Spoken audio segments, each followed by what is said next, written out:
Welcome back to the Alice Stewart Show on 96.5 The Voice. Say you want a revolution. Welcome back to the show. 7:33 here on a chilly, chilly morning here in Central Arkansas.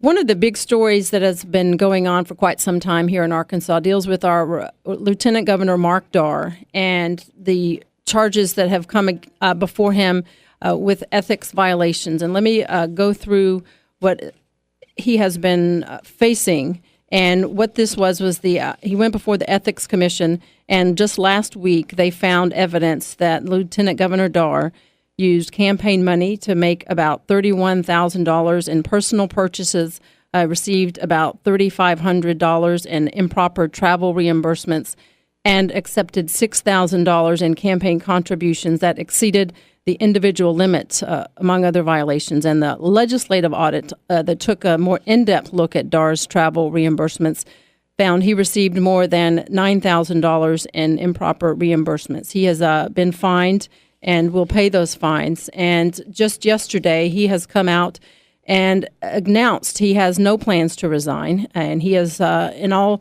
all intents and purposes, putting a stake in the ground. Lieutenant Governor Darr joins me this morning via the Royal Overhead Door Hotline. Lieutenant Governor, great to have you here.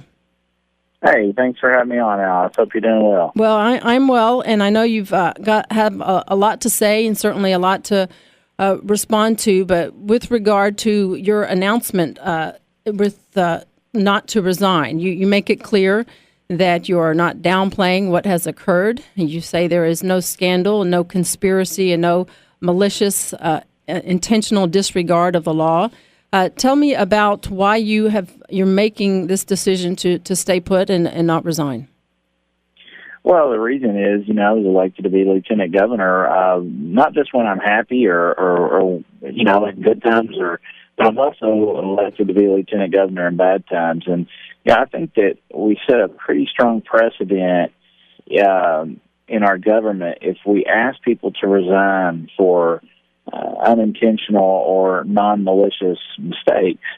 And, my mistakes have been well documented. I've owned up to them. And I think people want elected officials who are honest and, operate with integrity and character. And, not the very day that this was brought to my attention, it's been very easy, like many other politicians, to try and sweep it under the rug, join in with other people to try and hide it. And I never one time did that. I've been quiet over the last few months because, one, I wanted to know all the details myself, work through the process, respect the people who have worked it, and I've done that, and I've owned up to it, and willing to pay my fines. And I think people want elected leaders that don't pretend like they're perfect, but are willing to stand up and take responsibility.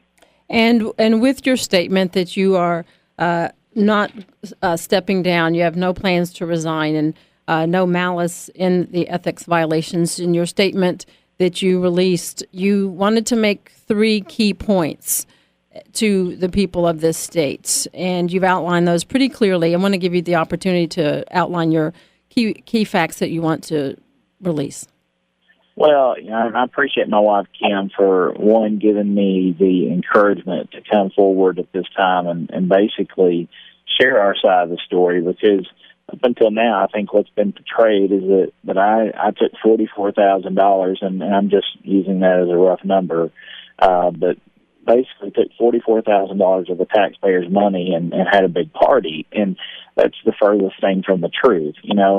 In 2010, I loaned my campaign over $170,000 of my money, not other people's money like other elected officials have done, but my money.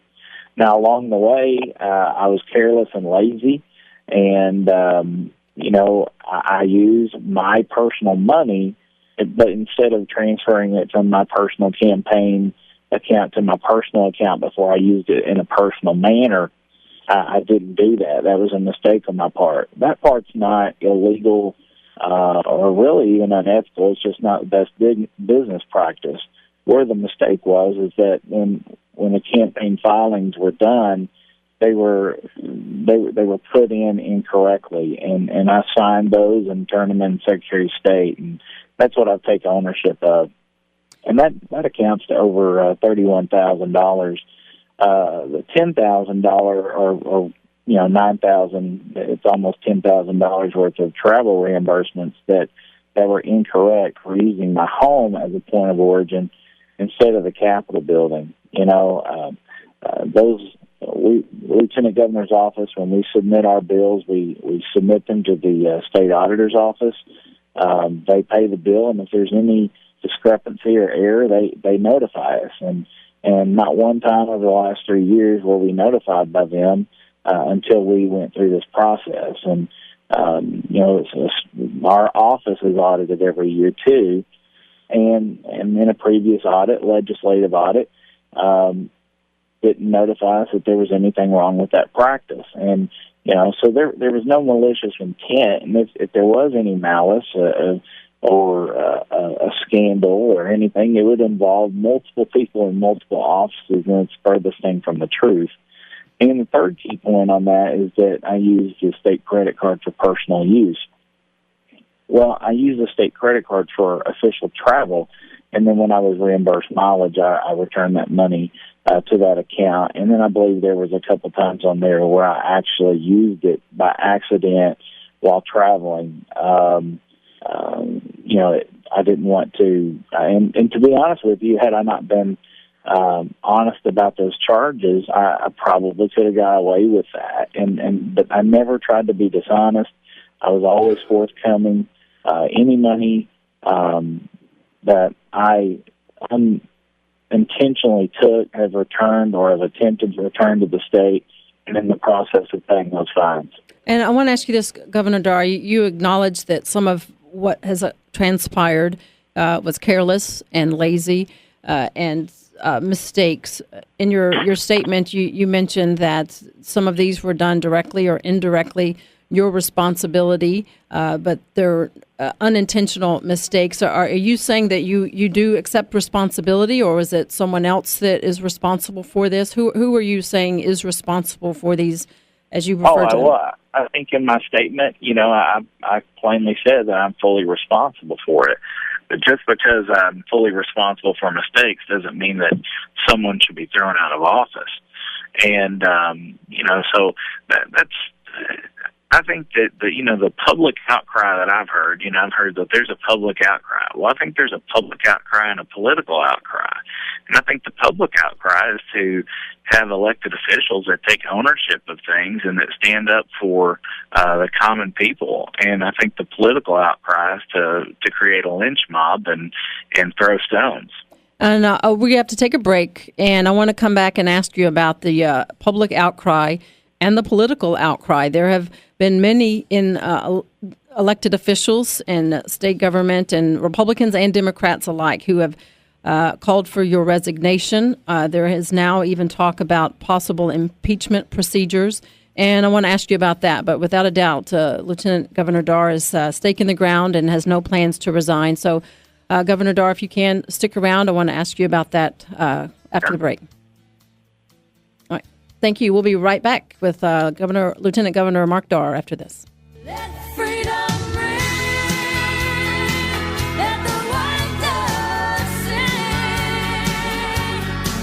Let the whole world know that today is a day of reckoning. The Alice Stewart Show on 96.5 The Voice.